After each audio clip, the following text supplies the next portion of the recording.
Hey, what's going on, everyone? My name is Matt Jarbo. This is 3 Buck Theater. And the other day, the Terminator Dark Fate trailer hit the web. And I'm not going to lie, I wasn't the most impressed with it.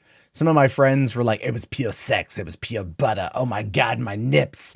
My nips are so ready to go. I want it in me. Right? I didn't feel that.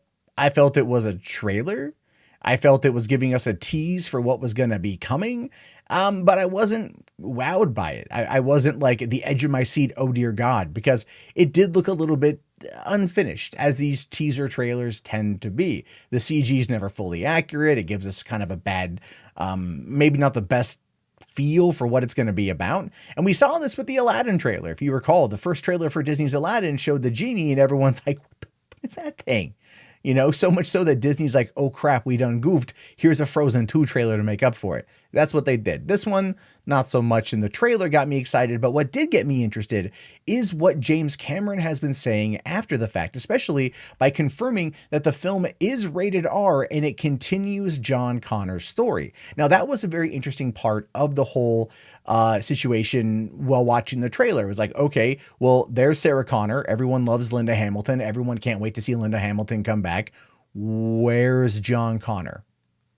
And if it is going to be, if John Connor is in the movie, which would only seem to make sense, is it going to be Edward Furlong? Now, I know that's probably not the case because he doesn't look like he's doing very good these days. But that being said, I kind of still would hope that it would be Edward Furlong, because growing up, he was my John Connor. He was John Connor. And who was the guy who was in Terminator Genesis who played him? Jason Isaac? No, Jason Scott? Doesn't even really matter. That's how forgettable he was. Never mind that twist.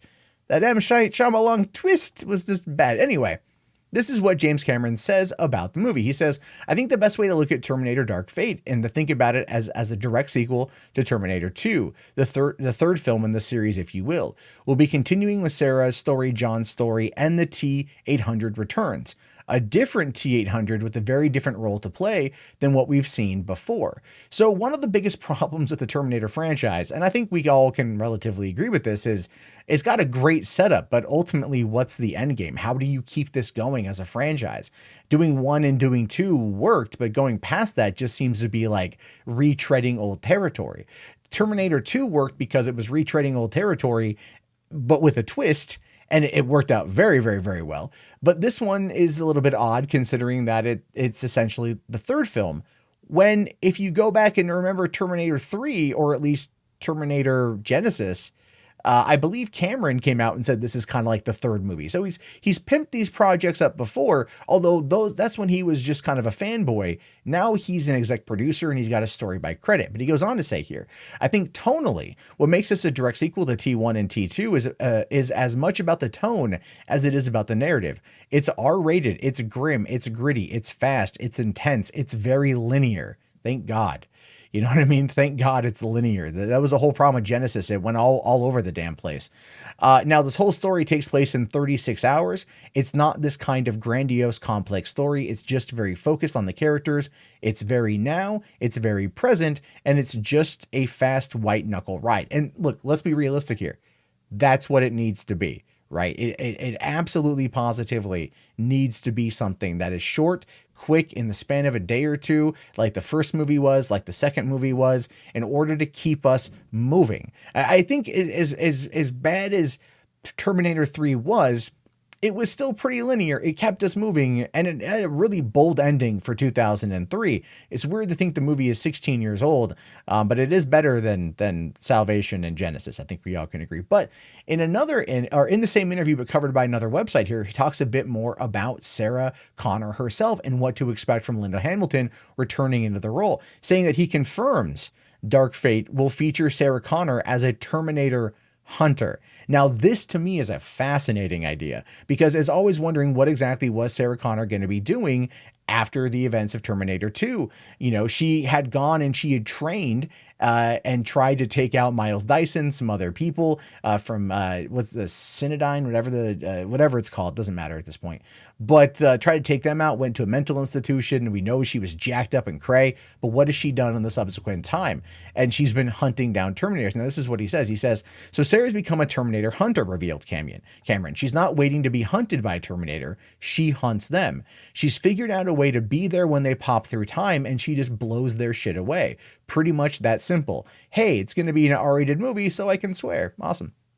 Again, what Cameron is saying feels just right. Having Sarah become a Terminator Hunter is pretty logical, natural progression for her character after the years and adventures she's experienced. So far, she's gone from a meek, scared young woman to a slightly unhinged, but brave and badass warrior. Now she's got some age on her side and thus is able to quickly whip out a bazooka and kill some murderous robots. We approve. And you know what? I also approve. I very much approve of this concept, because let's be realistic here.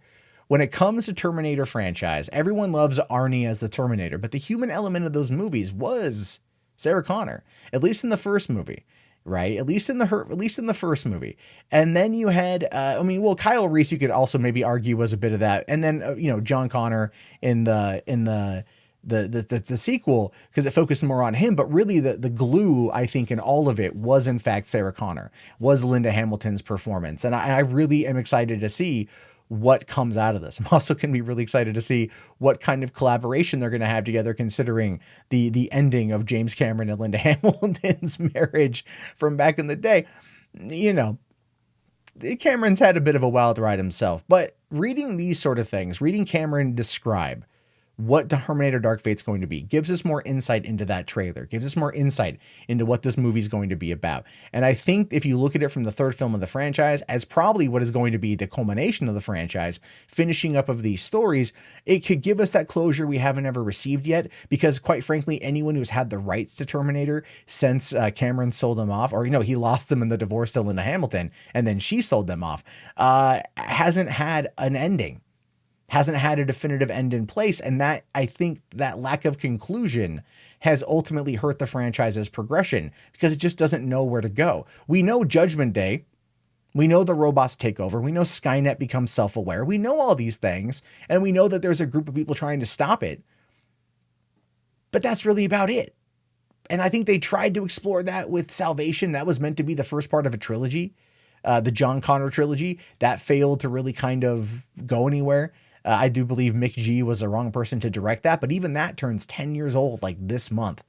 And you haven't even probably remembered it until I brought it up, which goes to show you the long-lasting impact of that movie, number 3, and Genesis. At least now, this 6th film will probably be the final one of the franchise, and I think we're all going to be better off as a result, getting a cap to a great trilogy with that's culminated 3 decades. I'm okay with that. But I'm curious to know what you guys have to say about this. Let me know down in the comments below. And I want to hear your thoughts. Are you excited? Are you not excited?